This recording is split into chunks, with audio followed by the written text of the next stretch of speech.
Muy buenas noches, distinguido auditorio. Sofía, Escuela Posgrado, les da la bienvenida y agradece vuestra estadía y a su vez les augura los mejores parabienes.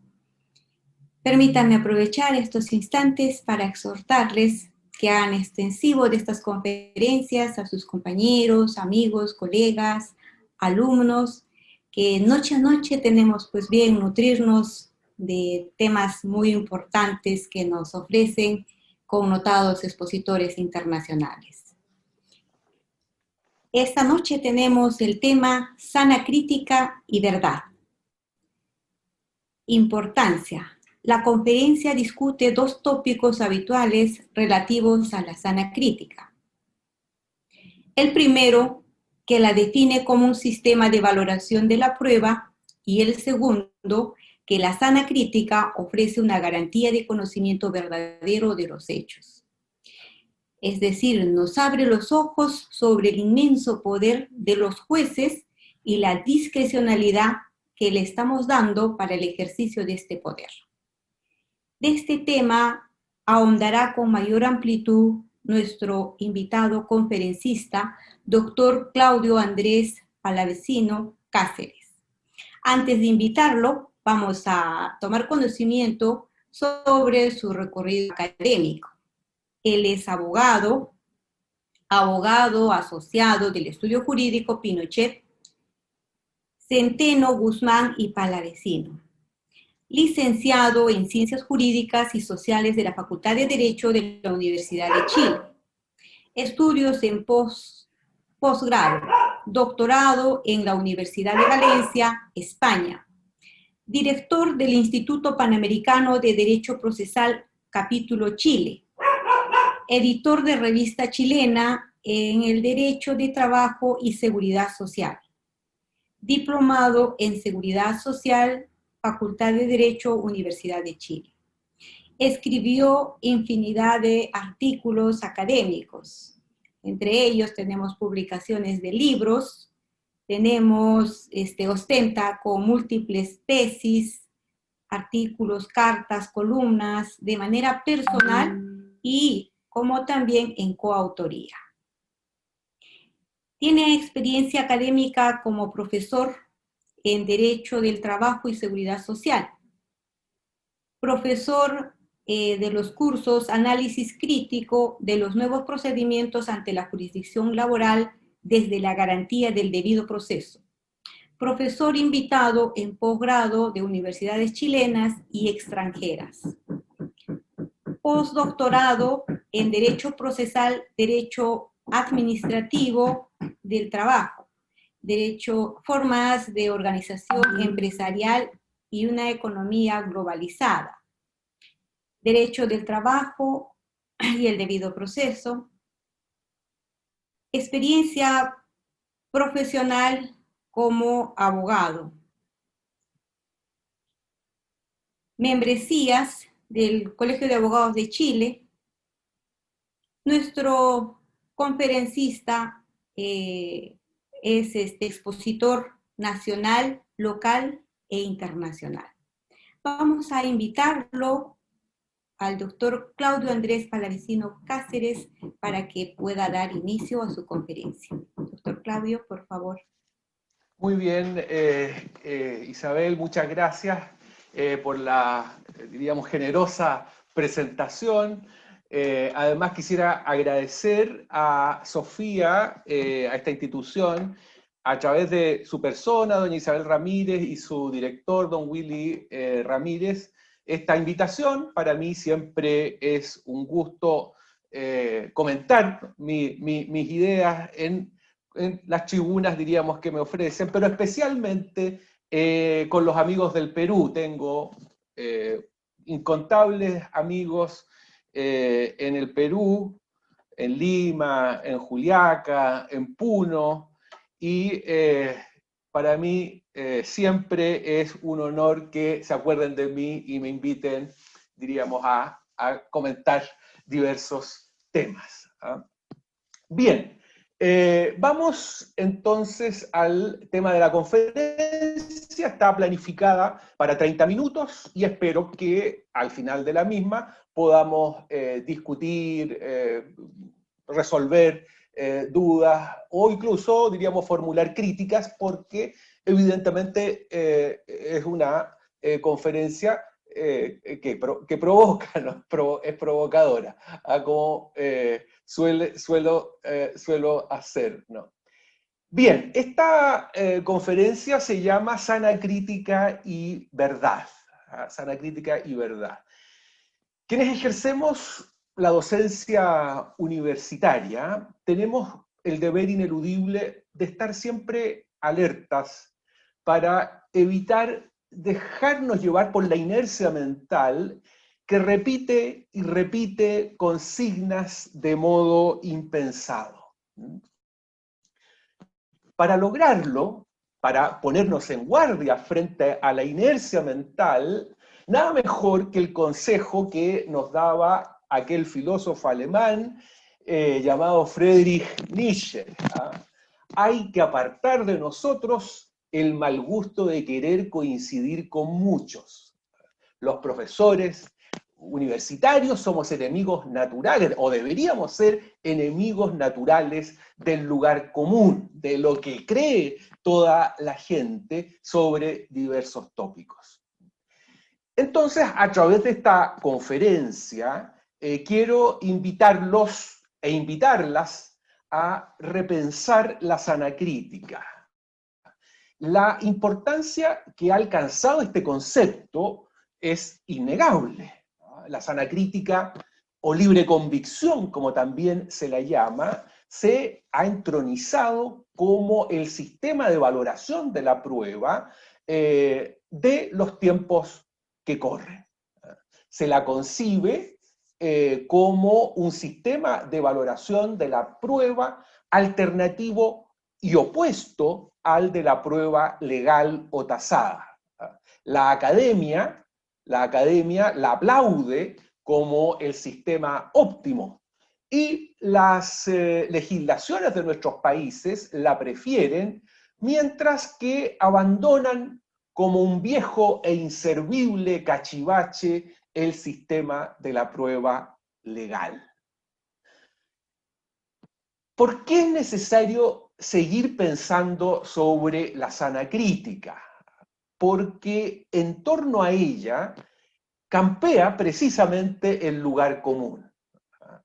Y en esta conferencia voy a discutir dos lugares comunes relativos a la sana crítica.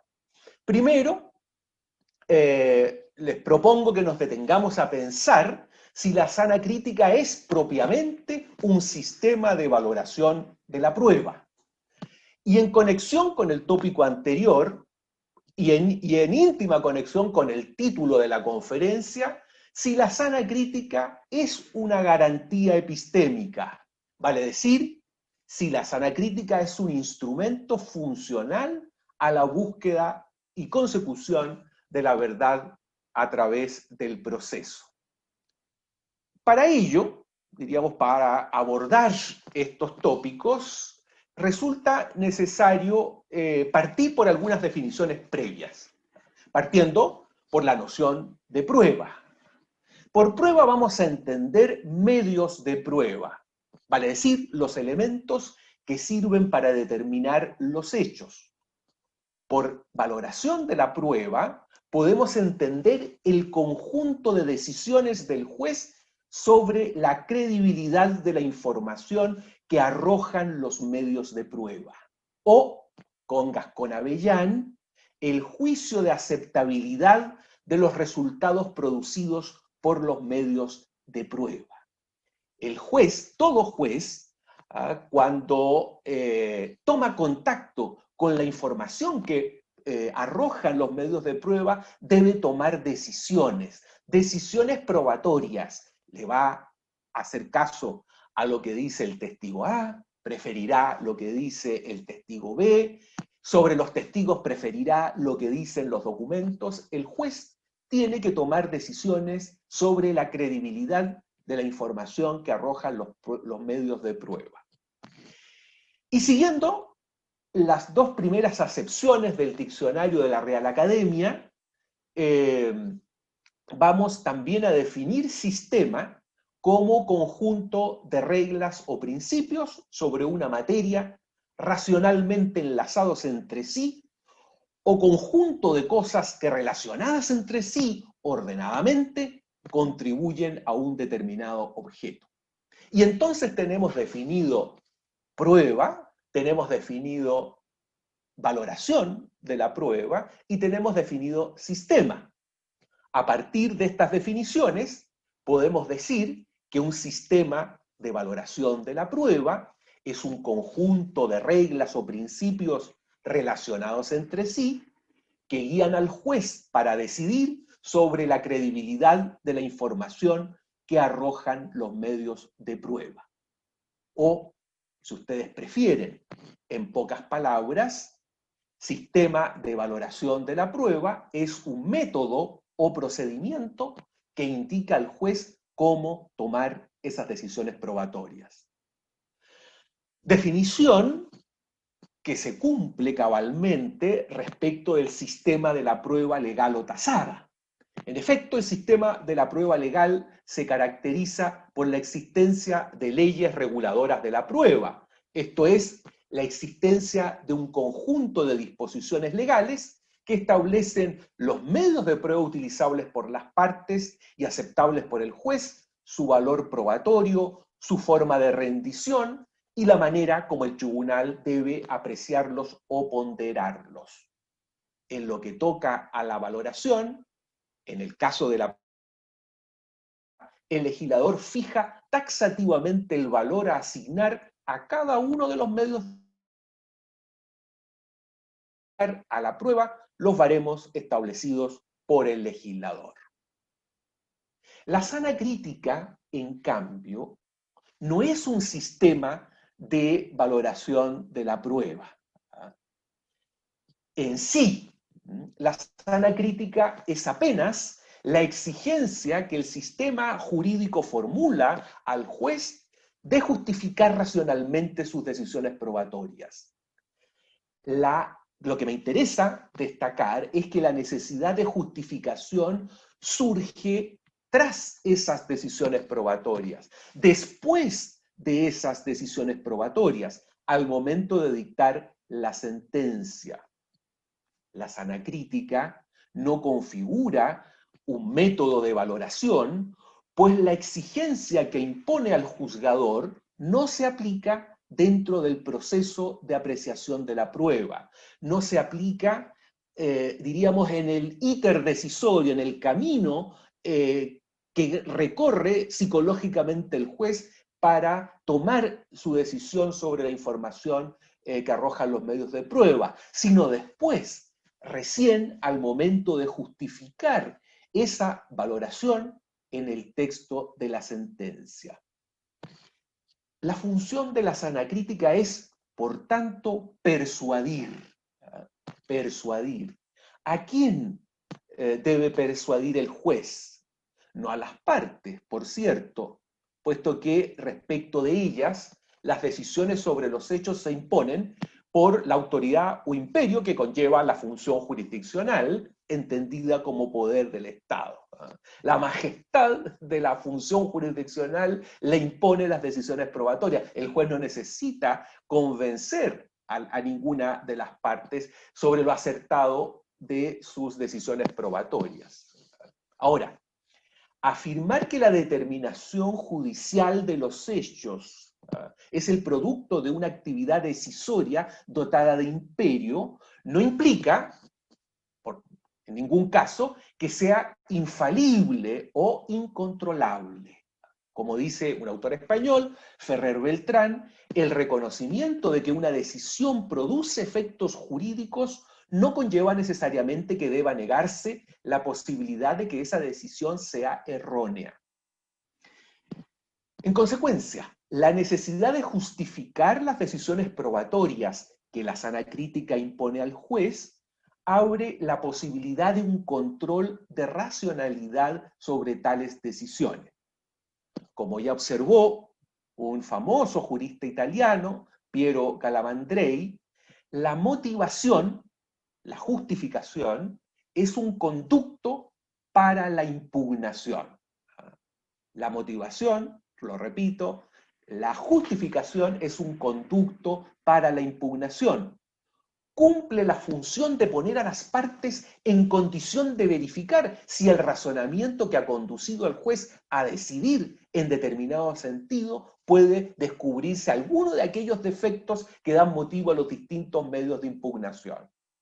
Por tanto, la justificación estará destinada a persuadir, no a las partes, sino a los órganos jurisdiccionales superiores que ejecutan el control de la sentencia, ya de modo oficioso o, más corrientemente, a través del sistema recursivo. Y ese control, diríamos, impone al juez la necesidad de persuadir a sus superiores de que las decisiones probatorias que ha tomado son correctas. ¿En qué sentido sean correctas o erróneas? Lo voy a abordar en unos minutos más a propósito de la relación de la sana crítica y verdad. Me parece que resulta útil a la comprensión de lo que vengo señalando la distinción entre contexto de descubrimiento y contexto de justificación, o entre la esfera interna de deliberación del juez y la esfera externa o pública de la argumentación. La primera esfera concierne al modo en que una decisión o una conclusión es alcanzada. ¿Ah? Recuerden, les pongo una imagen conocida por todos, a Newton sentado, ¿no es cierto?, bajo un manzano y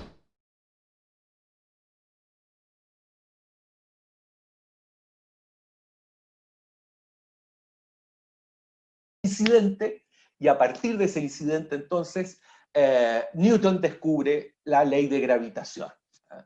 Entonces, la primera esfera, la esfera de descubrimiento, de deliberación, concierne al modo en que una decisión o una conclusión es alcanzada.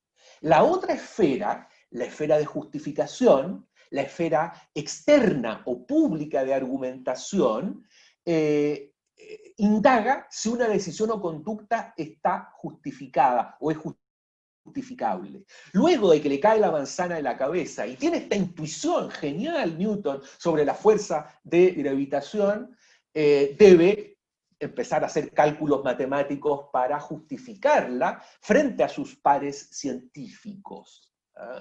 Pero una cosa es cómo llegó esa idea a su cabeza y otra es cómo la justifica en su comunidad científica. El contexto de descubrimiento se ocupa de los motivos, el contexto de justificación de la motivación. Y lo que me interesa que ustedes comprendan es que la valoración de la prueba se despliega dentro de la primera esfera y comprende complejos procesos psíquicos que determinan la decisión del juez sobre la credibilidad de la información obtenida sobre los hechos. Si bien existe al respecto una pretensión normativa de racionalidad, de objetividad, de método, incluso se cuenta con modelos concretos de valoración que podrían satisfacer esa pretensión, e incluso jueces con la mejor voluntad para aplicarlos en su proceso decisional, no se puede negar que los procesos psíquicos que culminan con la decisión están inevitablemente invadidos, si no es que dominados, por corazonadas emociones y la propia idiosincrasia subjetiva de cada juez. Fue precisamente esa comprensión la que llevó en Occidente al sistema de la prueba legal. Como recuerda un joven profesor chileno, Javier Maturana, el sistema de valoración de la prueba legal tasada surgió como una reacción contra la arbitrariedad subjetiva de los jueces. Frente a esa arbitrariedad, el sistema jurídico puede expropiar el proceso de valoración al juez, como sucedió históricamente con el sistema de la prueba legal. O, en otro polo, el sistema jurídico puede resignarse frente a, diríamos, la incontrolabilidad de ese proceso decisional y confiarlo enteramente al juez, como sucede en aquellos sistemas jurídicos donde se permite al juez valorar la prueba conforme a su íntima convicción. Sin embargo, esta última fórmula, la de la íntima convicción, ha sido criticada por generar como externalidades la inefabilidad, injustificabilidad e incontrolabilidad de la valoración.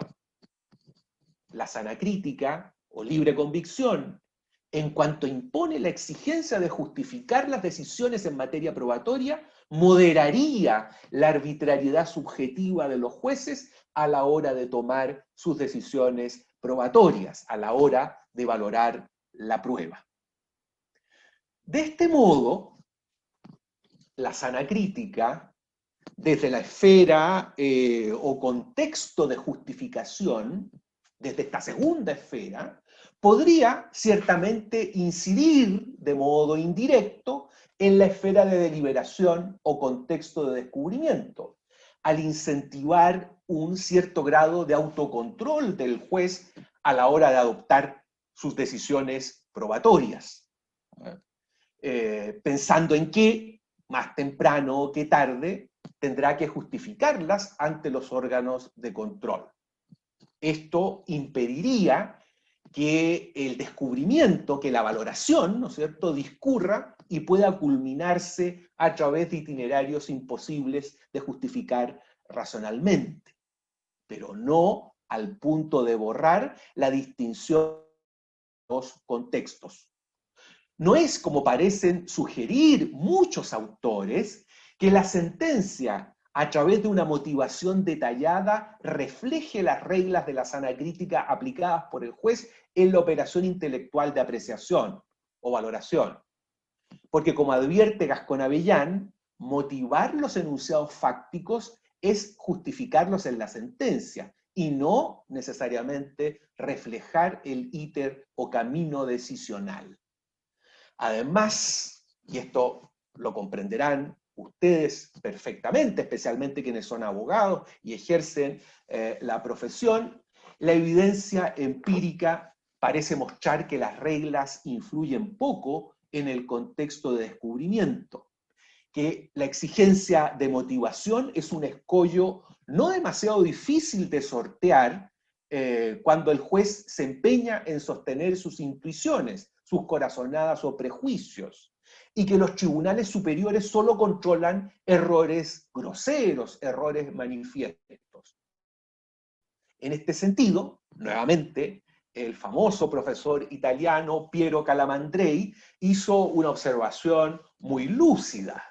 La motivación, en la mayor parte de los casos, refleja, más que un estudio previo realizado por el juez para decidir correctamente, un examen de conciencia efectuado posteriormente por el mismo juzgador para persuadirse de haber juzgado bien.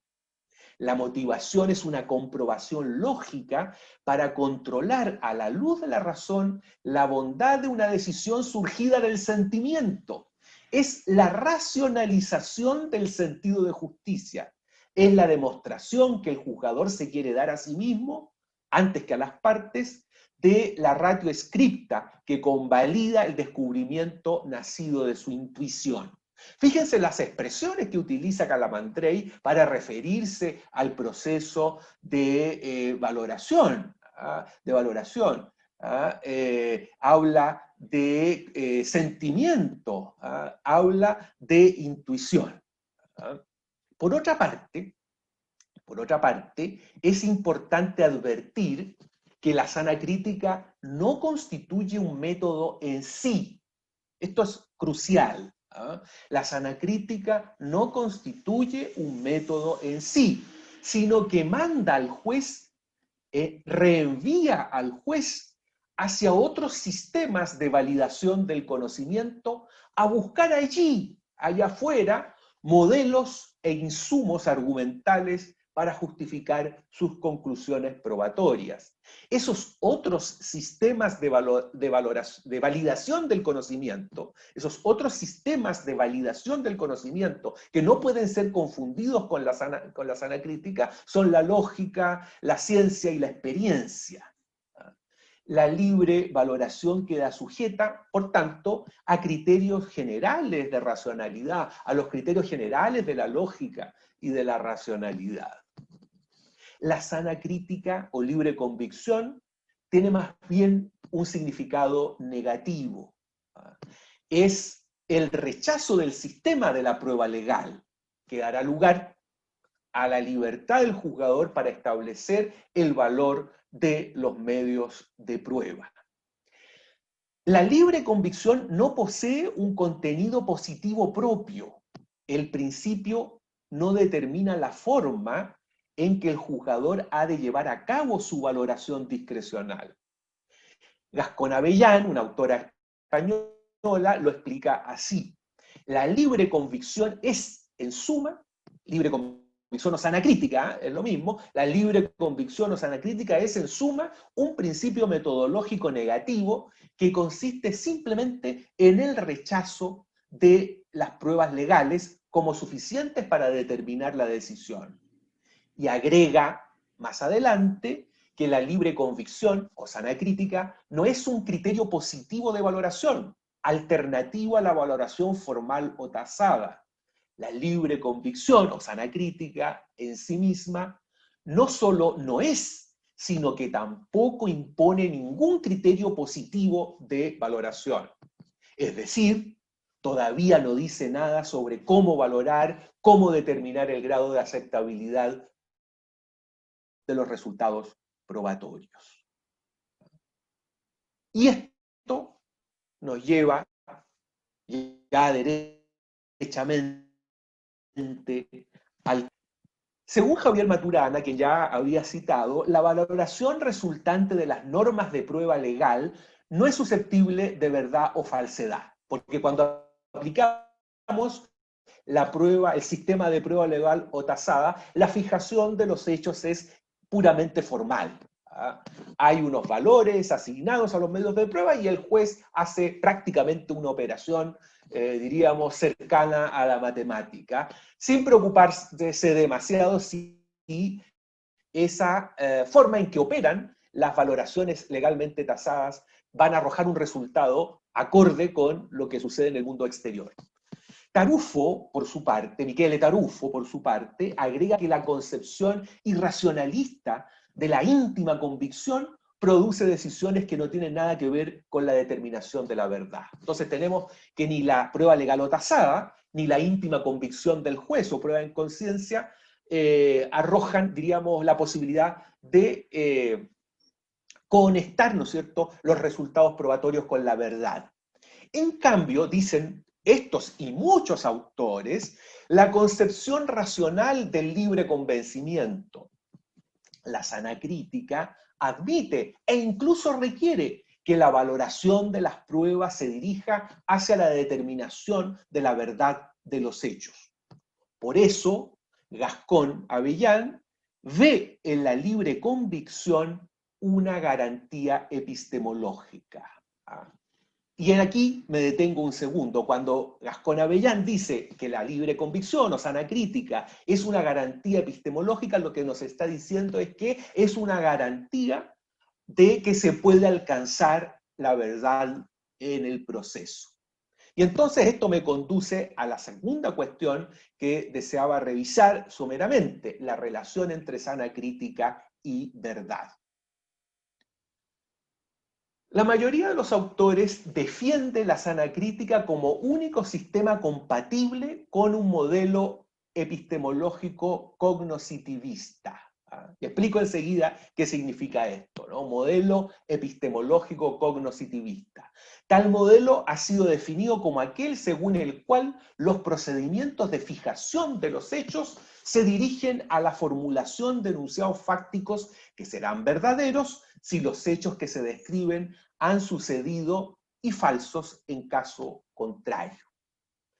Este modelo epistemológico cognoscitivista adscribe al concepto de verdad correspondencia, ¿no? Este viejo concepto, digamos, aristotélico, tomista de verdad, conforme al cual la verdad vendría a ser una correspondencia, una equivalencia o concordancia entre las cosas del mundo exterior y su representación mental por el sujeto cognoscente, ¿no? Si mi representación mental de los objetos extramentales es coincidente con las características o propiedades de ese objeto extramental, mi representación es verdadera.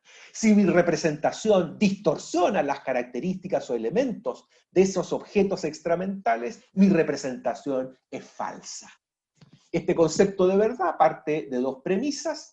Primero, que hay un conjunto de objetos extramentales, un conjunto de objetos exteriores al sujeto cognoscente que existen con total independencia de su representación actual, bueno, palabras simples, la realidad. Y segundo, que esa realidad, ese conjunto de objetos extramentales, es de algún modo cognoscible por el ser humano.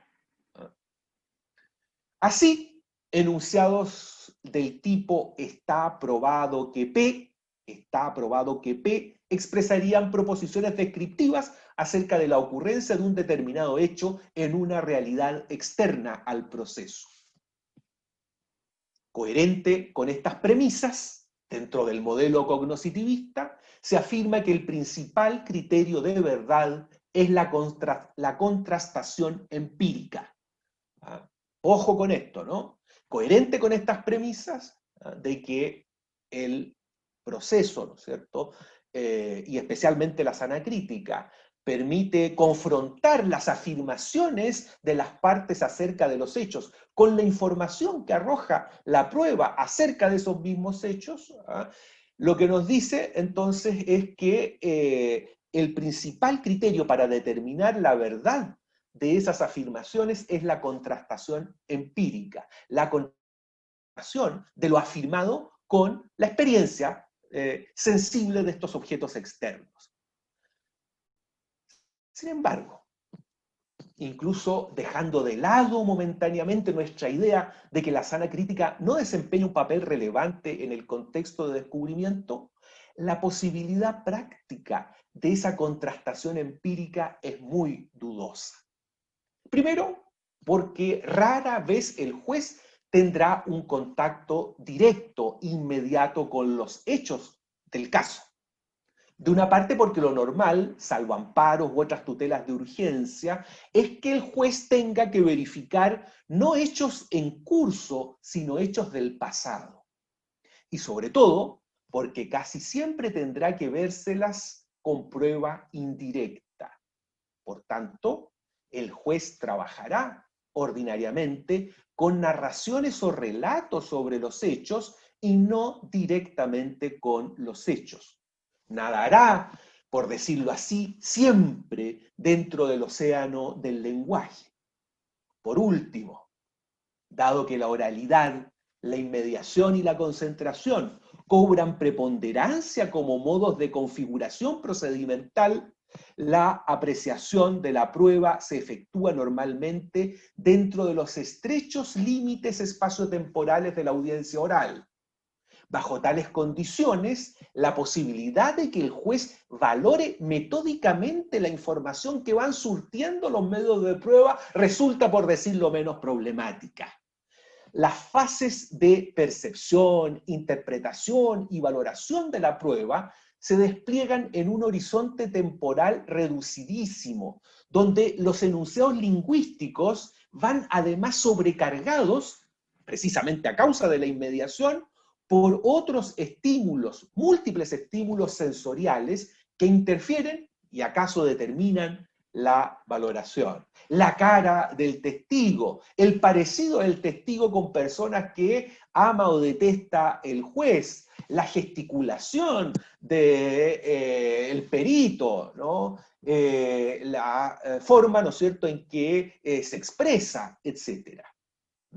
Difícilmente la valoración, ¿no es cierto?, será el producto de un cuidado razonamiento inductivo depurado de interferencias emocionales, intuiciones, corazonadas y prejuicios. En ese viaje a través del tiempo, del pasado al presente, a través del vehículo del lenguaje, los hechos se desfiguran de tal manera que no es posible pretender una concordancia entre su representación final y su manifestación originaria fuera del proceso. Si me permiten una metáfora pictórica, el juez nunca podrá pintar fielmente en su sentencia la epifanía de los hechos del mundo real. La racionalidad depurada, y ya voy concluyendo, ¿no? La racionalidad depurada se impone recién en el contexto de justificación. Insisto que es el teatro de operaciones de la sana crítica, el contexto de justificación, el contexto público de la argumentación. Esa es la esfera propia de la sana crítica. Pero se trata de un territorio todavía más alejado de la verdad que la esfera de descubrimiento, porque el contexto de justificación designa un producto lingüístico, esto es, el discurso o la forma argumentativa a través de la cual una conclusión puede ser justificada. Y esa justificación se agota en la relación de deducción existente entre las premisas y la conclusión. Aquí, todo lo más, se puede sostener un concepto inmanente de verdad, la concordancia del pensamiento consigo mismo. La verdad significa, según esto, algo puramente formal y que coincide con la corrección lógica, con la corrección en la argumentación del juez. Pero tal concepto de verdad es notoriamente distinto, diferente a aquel, ¿no es cierto?, del realismo epistemológico en que se sustenta el modelo cognoscitivista. De aceptarse lo que vengo sosteniendo, es cierto que no sería posible predicar verdad o falsedad de las declaraciones de los hechos probados contenidas en las sentencias judiciales. Es cierto, ¿no? Esa es, diríamos, la consecuencia inevitable, la conclusión inevitable de lo que vengo diciendo. No sería posible predicar ni verdad ni falsedad de las declaraciones de los hechos probados que finalmente se consignan en la sentencia. Concuerdo con Adolfo Alvarado que la verdad no es un valor jurídico. El binario verdad-falsedad constituye desde un punto de vista científico un uso lingüístico metaprocesal, que está más allá del proceso, aunque tal uso se mantenga todavía en la praxis, en el foro, ya que por mera ingenuidad epistémica, ya por la innegable fuerza retórica que deriva de esa misma ingenuidad. Invocar la verdad todavía goza de prestigio, aunque ya hace muchos años que no pone los pies en los tribunales. Pero de esto no se sigue que sea imposible afirmar la falibilidad de los enunciados del tipo está probado que P, y que esto a su vez convierta a la decisión probatoria en incontrolable racionalmente. Esto que plantea, por ejemplo, Ferrer Beltrán es un falso dilema.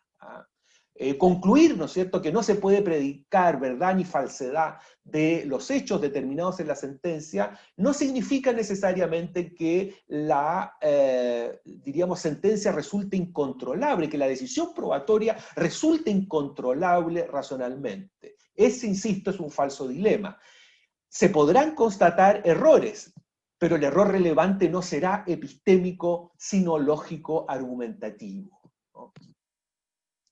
Conclusiones, a partir de todo lo señalado. Primera, la valoración de la prueba es un acto decisorio del juez, es un acto volitivo, es un acto de volición del juez. Por eso no está equivocado Schmitt cuando dice que el juez es el terminal de la juridicidad, el terminal, diríamos, de la normatividad en el sistema jurídico.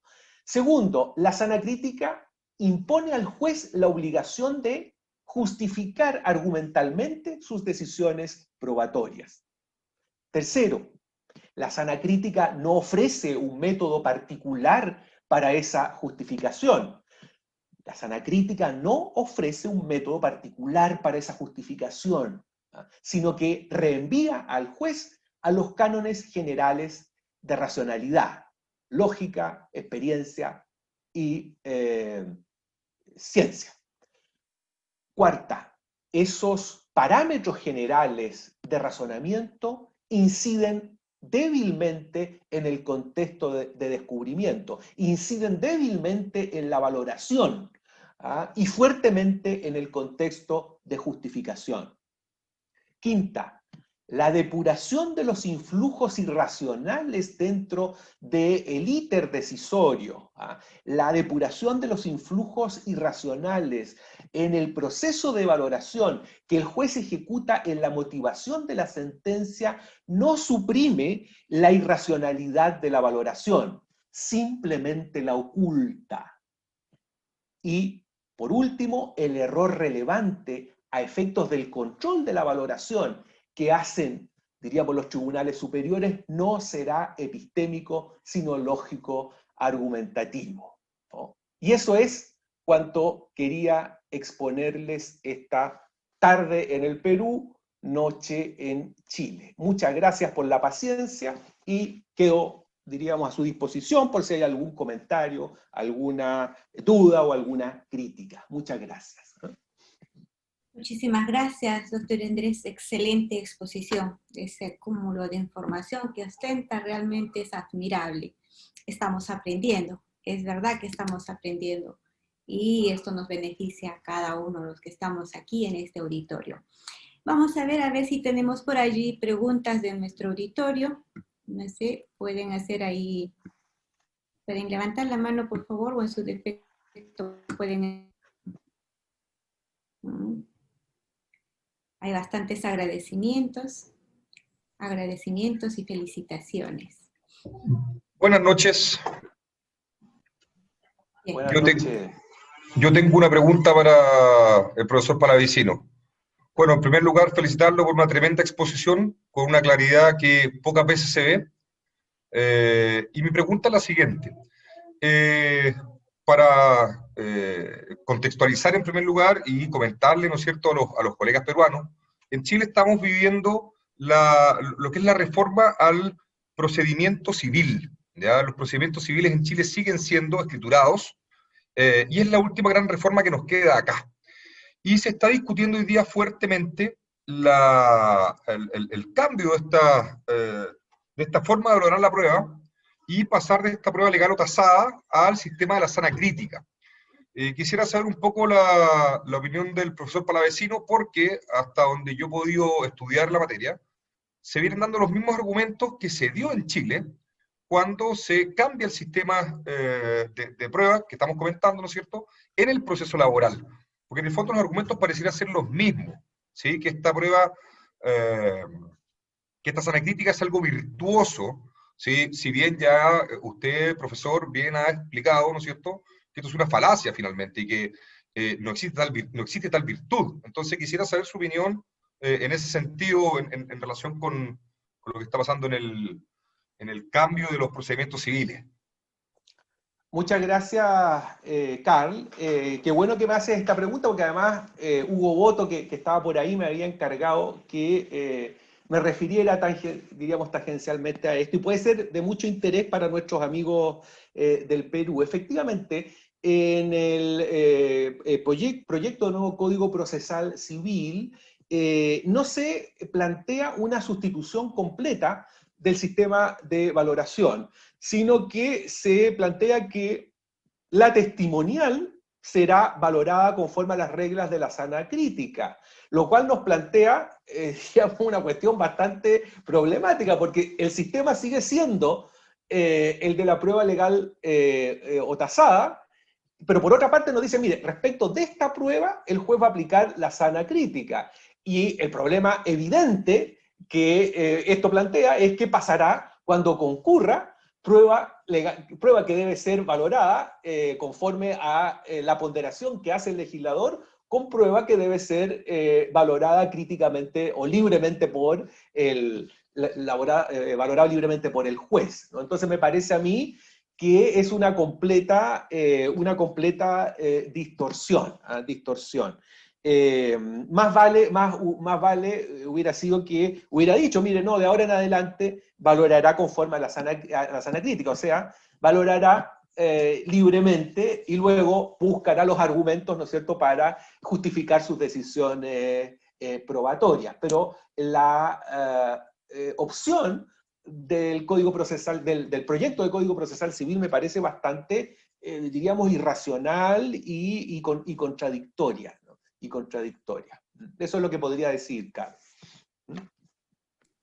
Muchísimas gracias, doctor Andrés. Tal vez hay alguna otra pregunta. ¿Alguien desea hacer uso, por favor? Sí, he pedido la palabra. Bueno, Doctor, por favor.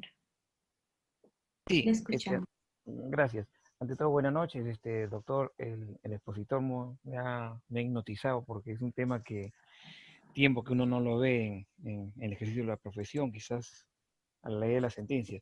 Quisiera, por favor, al expositor, si me podría ilustrar cuál es la tipología que tienen en Chile respecto a esta temática que se viene dando en las últimas resoluciones de la Corte Suprema sobre la valoración aparente, la valoración insuficiente, una serie de tipologías. No sé si ahí en Chile tienen ese tipo de expresiones jurisdiccionales que obviamente entran en el tema de las impugnaciones y quizás, no sé si en Chile se dan este tipo de las casaciones. Bueno, para mí es realmente novedoso y muy importante. Ojalá, pues, doctor Palacino, que cuando Sofía haga su diplomado internacional, usted esté presente porque me ha hipnotizado. Buenas noches. Muchas gracias, doctor. Primero que nada, los inmerecidos elogios se los agradezco. Mire, sí, en Chile diríamos, sobre todo en la fase de control de la sentencia, hay no sé si tipologías, pero hay algunas referencias a defectos en diríamos, justificación de las decisiones probatorias, o, diría, defectos en la valoración.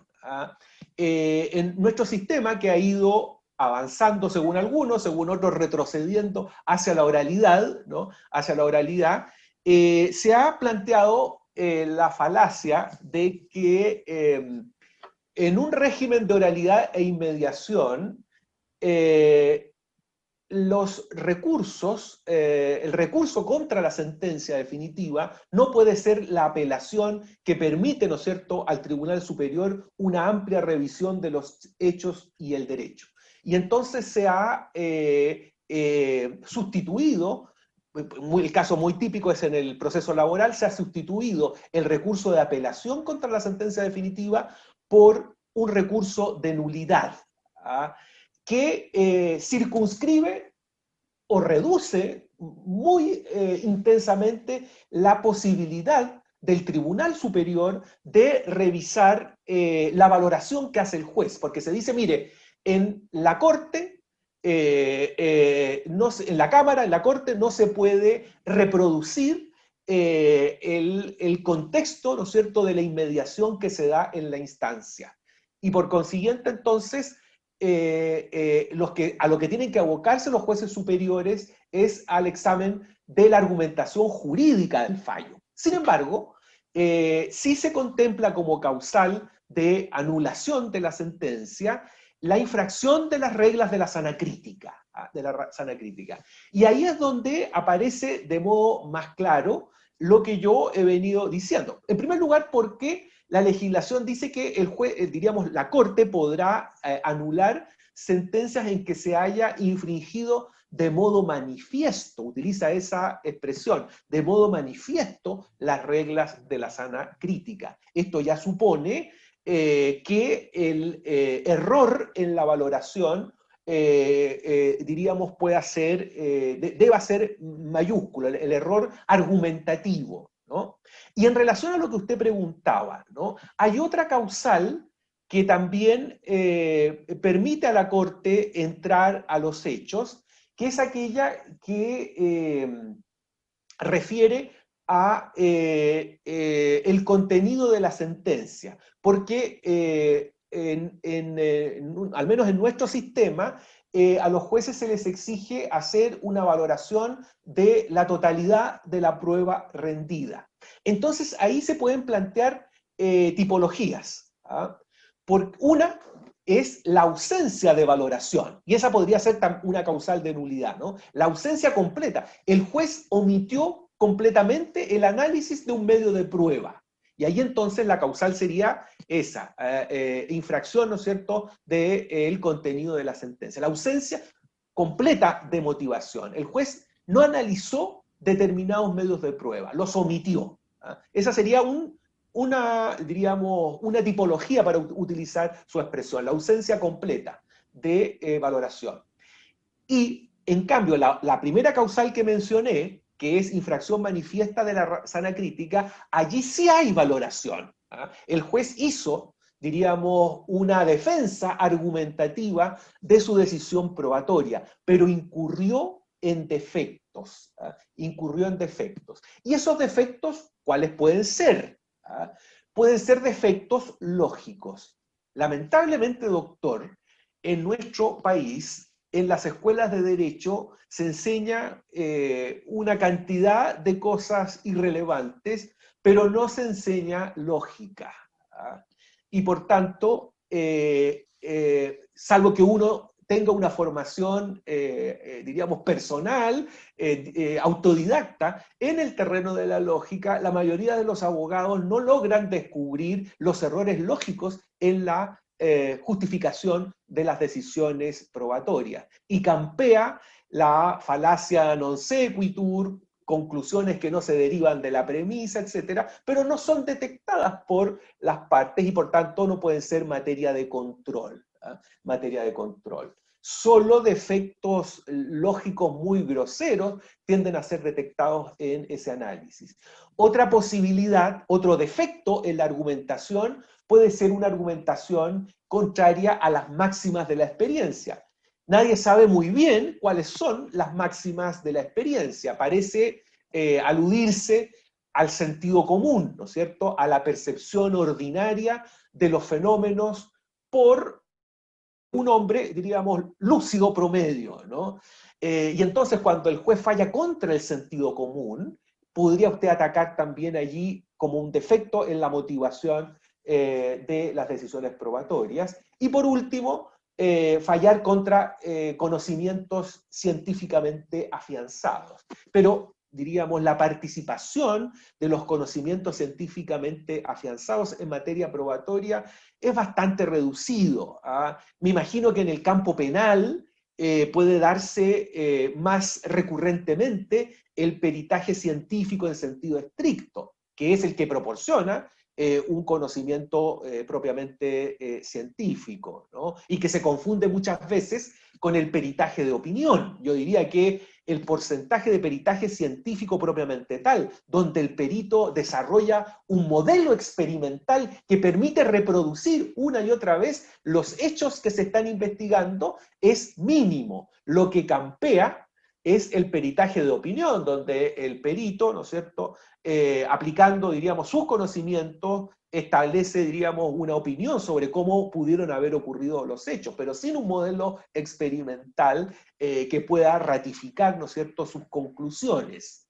Entonces, el campo de los conocimientos científicamente afianzados es muy reducido, y la posibilidad de control por esa vía también lo es. Yo diría que esos son, diríamos, los mecanismos o las fórmulas para ejercer el control de la valoración que utilizan, diríamos, nuestros tribunales, pero no es inusual encontrar, incluso en sentencias de corte, estructuras puramente formularias, que no entran a un análisis lógico fino, a un análisis lógico fino. Diríamos, eslogans que se copian y pegan, ¿no es cierto?, en la sentencia, pero que no dialogan argumentativamente con, diríamos, la sentencia que se impugna. Eso. Muchísimas gracias, doctor Claudio. Tenemos otra interrogante del doctor Carlos Manuel Valdivia.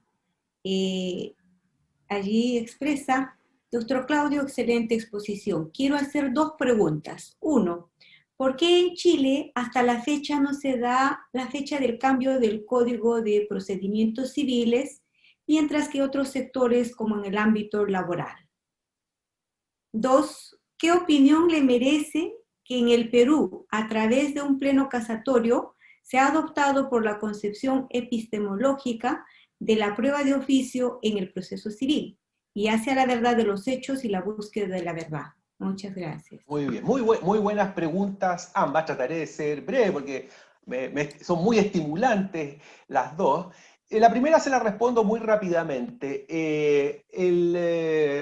El Código Procesal Civil quedó empantanado en el Congreso porque había toda una dimensión orgánica, que es la que demanda los recursos para implementar la oralidad, que estaba, diríamos, indefinida.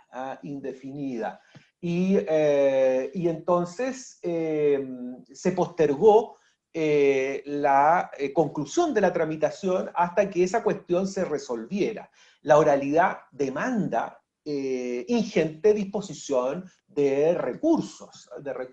Hay que habilitar salas, ¿no es cierto? Diríamos, hay que contar con más jueces, hay que implementar toda la dimensión informática de esto, ¿no? Y entonces, claro, se pospuso hasta que las cuestiones orgánicas quedaran resueltas. Al parecer ahora el presidente ha anunciado que va a reimpulsar la reforma. Y la segunda cuestión, que no conozco, diríamos, de manera precisa, pero entiendo los principios que están en juego. Mire, esa adopción, ¿no es cierto?, de la prueba de oficio y de la concepción epistemológica de la prueba, a su favor hay que decir que es congruente. La lógica que está ahora, que yo no comparto, la lógica que no comparto, pero al menos es una lógica congruente, ¿no? Porque lo que sostiene, y esta es, yo diría, la escuela procesal dominante hoy día en Latinoamérica, en Europa, el proceso, contra todo lo que acabamos de escuchar en la conferencia, es una herramienta eficaz para la averiguación de la verdad. A pesar de que, en mi opinión, al menos en mi opinión, toda la evidencia demuestra lo contrario, se sigue sosteniendo que a través del proceso se puede alcanzar la verdad. Y en esa lógica, insisto, para mí perversa, las partes solo persiguen intereses egoístas y por tanto hacen uso meramente estratégico de la prueba. Y por tanto, en esa lógica perversa, pueden esconder medios de prueba relevantes, pueden omitir, diríamos, hechos importantes para la resolución del juicio. Y entonces, en esa lógica, se dice, mire, el agente estatal en el proceso, que es el juez, que no tiene interés en el resultado del conflicto, tiene que tener los poderes para que se pueda alcanzar la verdad, más allá de la picaresca, del egoísmo de las partes. Y entonces, para ello, se le atribuye potestad probatoria oficiosa. En mi país, y la reforma procesal civil también la incluye, de manera autónoma de las partes. O sea, puede decretar la prueba al juez, la prueba que se le ocurra, con independencia de las decisiones probatorias de las partes. Eso es coherente con la comprensión, diríamos, epistémica del proceso, ¿no? En mi opinión, y aquí no hago una crítica al Perú, porque es una crítica que puedo hacer también a mi sistema jurídico, todo esto no es más que una justificación ideológica para fortalecer los poderes del juez. Siguiendo este consejo, ¿no es cierto?, de Michele Tarufo, de que hay que confiar en los jueces y desconfiar de las partes, ¿no? Hay que confiar en el juez porque el juez es el agente del Estado en el proceso. Hay allí una ideología claramente estatista en que se subordinan los intereses privados al interés estatal de, diríamos, realización del derecho objetivo, de la averiguación de la verdad, de la justicia, etc. A mi modo de ver, pura justificación retórica para fortalecer los poderes del agente estatal en el proceso. Pero tiene coherencia interna, aunque yo no comparto, diríamos, esa ideología. Muchísimas gracias, doctor Andrés. Tenemos otra inquietud. El doctor Francisco Morales Jaro nos indica, ¿podría el profesor exponer algún sistema procesal o modelo, quizás mixto, que se haga cargo de las críticas que planteó? ¿Cómo debería ser un sistema de apreciación ideal? ¿O volver al plano de la prueba legal? Es buena pregunta, es muy buena pregunta, porque me dice, bueno, usted critica tanto esto, pero ¿qué propone? Bueno, yo, con riesgo de defraudarlos, debo decir que no tengo, diríamos, una propuesta.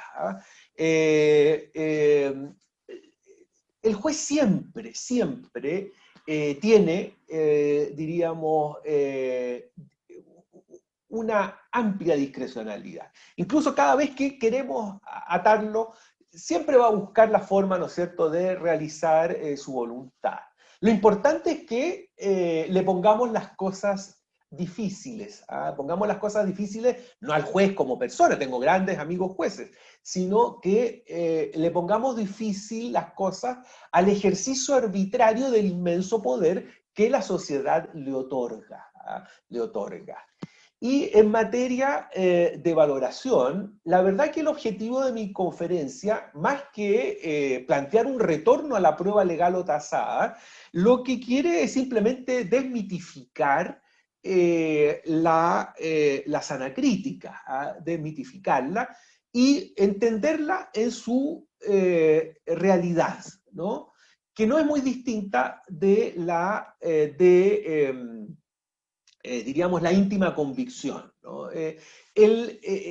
Los estudios, al menos aquellos a los que yo he tenido acceso, demuestran que cómo el juez adquiere convicción acerca de la credibilidad de la información que arrojan los medios de prueba es un fenómeno, diríamos, psíquico, que está, diríamos, invadido de muchos estímulos, inciden demasiados factores como para que pueda ese proceso psíquico ajustarse a un depurado método racional.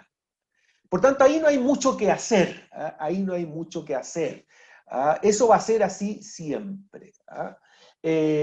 Y la justificación posterior que hace el juez en la sentencia, como yo decía en las conclusiones, no es más que ocultar la parte irracional de esa valoración y quedarse solo con los argumentos razonables. Por tanto, no deja de ser un engaño, una estafa, ¿no?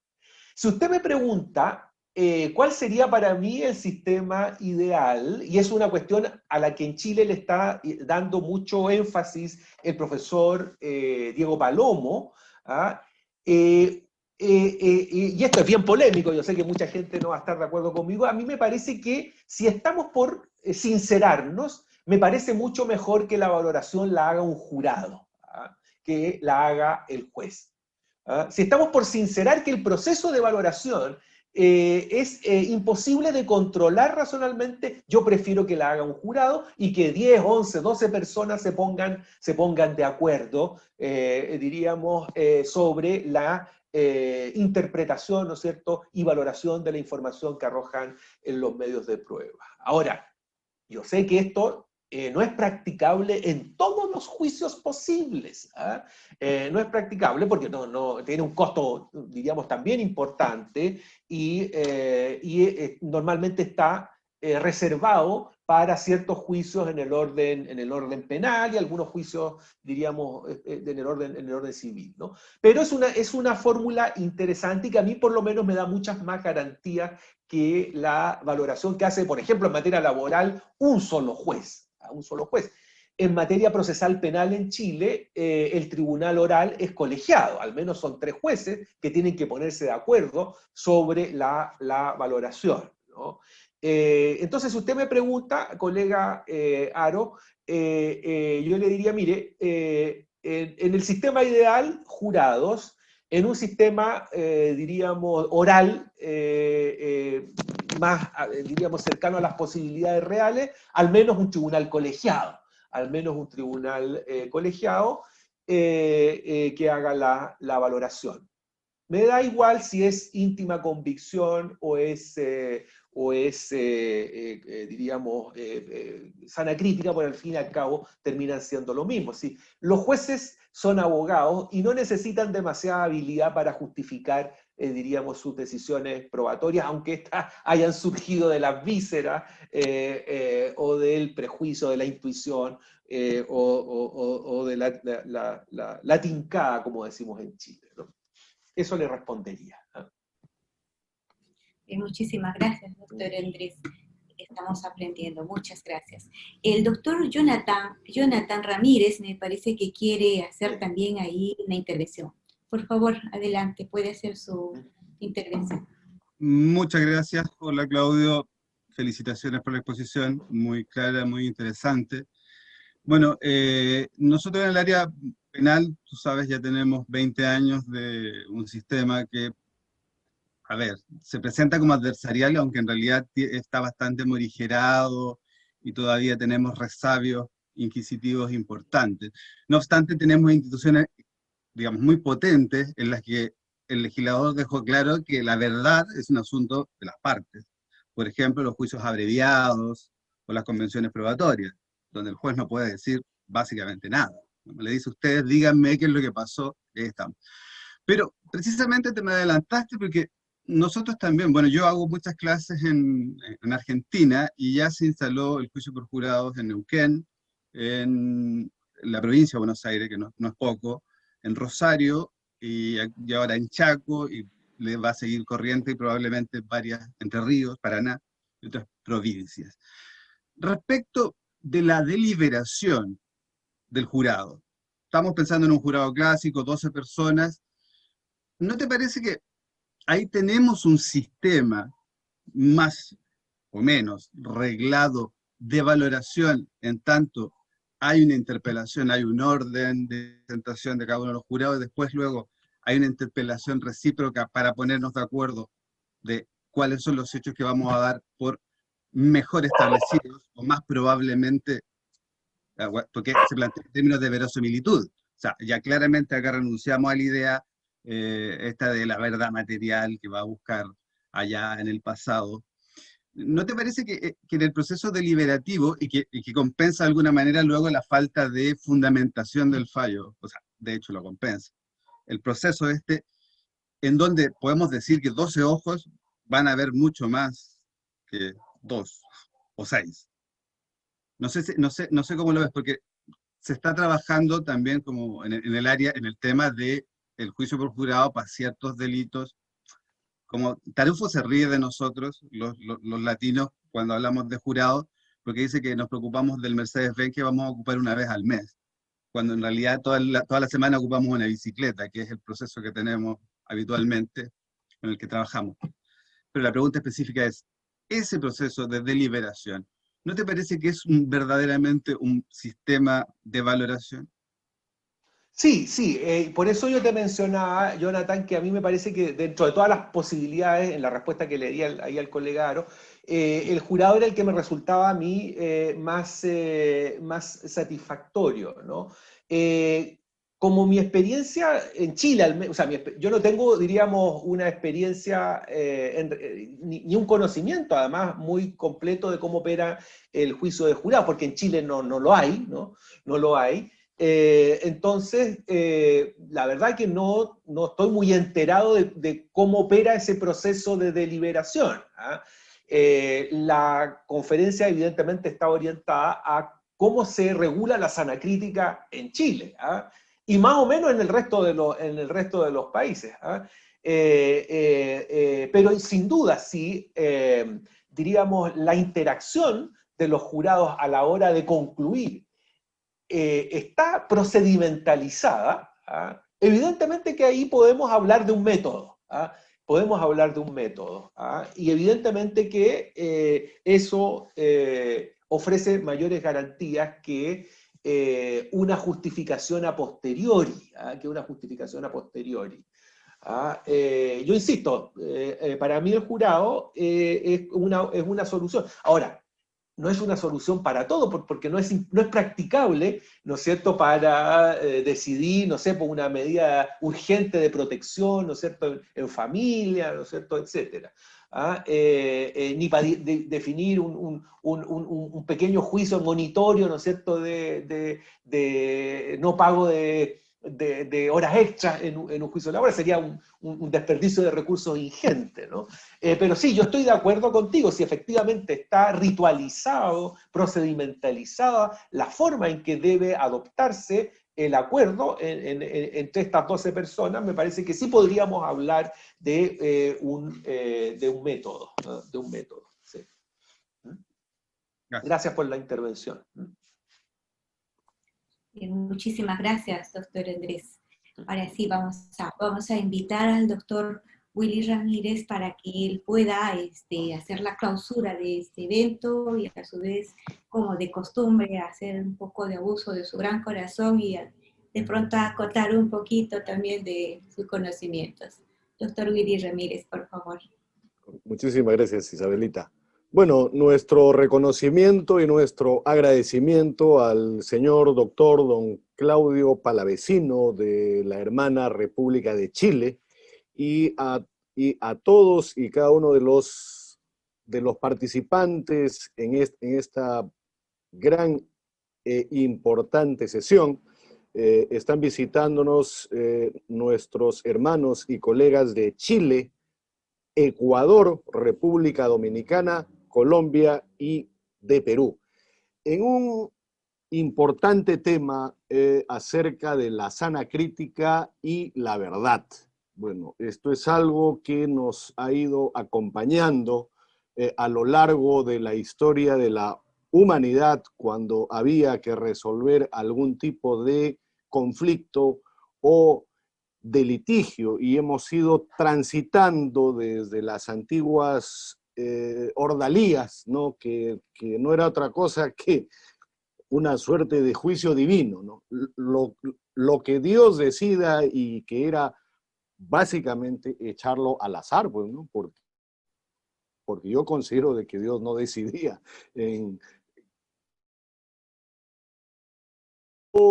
ya conforme hemos ido avanzando, y bueno, y creo que es de origen germánico, bueno, hay que me corrija Claudio si me equivoco, estamos hablando ya de la prueba legal o de la prueba tasada, que en otros lugares también se le llama la tarifa legal, y creo que es ese término que más se conoce, ¿no? Luego hemos pasado con la Revolución Francesa al criterio de la íntima convicción, que es lo que acaba de exponer Claudio ante la inquietud de Jonathan, en donde ya se pide el apoyo o la colaboración de un jurado, ¿no? Pero eso en nuestra realidad latinoamericana es bastante complicado, pero veo y escribe Mirta Espada, y me dice que en República Dominicana no tienen la figura de jurado, pero que sería importante tenerla. Entonces, si Argentina ya está entrando al sistema de jurado, yo creo que sería una suerte de piloto o de laboratorio para ver si este tema o este sistema funciona o no. Y del criterio de la íntima convicción ya hemos dado el salto a la libre valoración o la sana crítica, que tiene un origen español, ¿no? Lo que nos llama la atención, al menos en el Perú, es las falencias existentes y que muy bien acaba de mencionar Claudio, es aquellas falencias cometidas por los jueces en materia probatoria. Esto es preocupante, ¿no? Porque estas falencias riñen con los fundamentos teóricos del propio derecho probatorio. Ojo, ¿cómo puede un juez administrar justicia si está yendo en contra de los principios mismos del derecho probatorio? Esto es una cosa de locos, indudablemente, ¿no? Y el método usual, el método tradicional, podríamos decir, es el de la observación crítica, ¿no? De algunas actuaciones judiciales relevantes, otras no, y a partir de ella es que se deduce algunas conclusiones abstractas y generales. Ojo, vean, acá no estamos volviendo al azar. Bueno, lo dejo ahí, ¿no? Y el antecedente más sólido que tenemos es el de la tarifa legal. Esto creo que aún está vigente en algunos campos o en algunas áreas, ¿no? En donde se dice, la ley establece específicamente el valor de las pruebas y el juzgador simplemente aplica lo dispuesto en ella, en la ley. Es una suerte de función mecánica en donde no se necesita razonar porque todo ya está preestablecido. Y esto tampoco puede ser así, ¿no? Desde mi humilde punto de vista. Ahora, toda libertad, y esto es algo que se debe entender y se debe comprender y también se debe transmitir, toda libertad trae consigo responsabilidades. Eso es lo que siempre nos olvidamos, porque reclamamos la libertad, pero nos olvidamos de las responsabilidades que esa libertad trae consigo, ¿no? Ninguna libertad es absoluta y esto ha quedado plenamente establecido por los jueces de nuestros países en todos sus niveles y hasta por la propia Corte Interamericana de Derechos Humanos, ¿no? Entonces, la sana crítica para los funcionarios, para la administración de justicia, para nosotros los abogados, para el Estado, para las universidades y para la sociedad en general, trae profundas responsabilidades. Esto es algo que hay que resaltar y recalcar, siendo la primera responsabilidad el estar preparados para ella. ¿Estamos preparados para esta libertad o para esta liberalidad al momento de administrar justicia? Bueno, lo dejo ahí. Y mi humilde conclusión sería que hay una preocupante situación que se viene presentando en la administración de justicia, al menos en mi país, en Perú, respecto al tema probatorio, ¿no? Y que está vulnerando principios como la necesidad de la prueba y la misma justificación del establecimiento de la sana crítica y la necesidad de proveer soluciones urgentes a esta problemática. Esa sería mi humilde conclusión y reitero el agradecimiento y el reconocimiento al doctor Claudio Palavecino y a todos los que han participado esta noche en tan importante evento. Bueno, no sé si Claudio tienes algo que agregar o en todo caso corregirme, ¿no? No, muy interesante tus observaciones, las comparto plenamente y simplemente agradecer nuevamente esta invitación. Estoy a su disposición para cuando quieran, diríamos, volver a contar conmigo, y siempre muy agradecido de poder compartir con mis queridos hermanos del Perú. Espero que pronto cese esta pandemia y podamos estrechar las manos y darnos abrazos, diríamos, personalmente, diríamos, la infinidad de amigos que tengo en esas tierras, y poder disfrutar además de la maravillosa comida que los caracteriza, ¿no? Así Gracias. que muchas gracias, y a todos los asistentes por su atención, paciencia y participación. Ok, bueno, Luego. hemos llegado a la parte final de nuestro evento y reiteramos el agradecimiento y el reconocimiento a nuestro colega, amigo y hermano latinoamericano Claudio Palavecino, a nuestra coordinadora de Relaciones Internacionales e Interinstitucionales, la doctora Isabel Ramírez Peña, y a todos los hermanos latinoamericanos de Chile, Ecuador, República Dominicana, Colombia y de Perú, que esta noche nos han acompañado. Y los invitamos para mañana a otro importante evento, todas las noches de lunes a viernes a las 7 de la noche, regularmente, vía Zoom.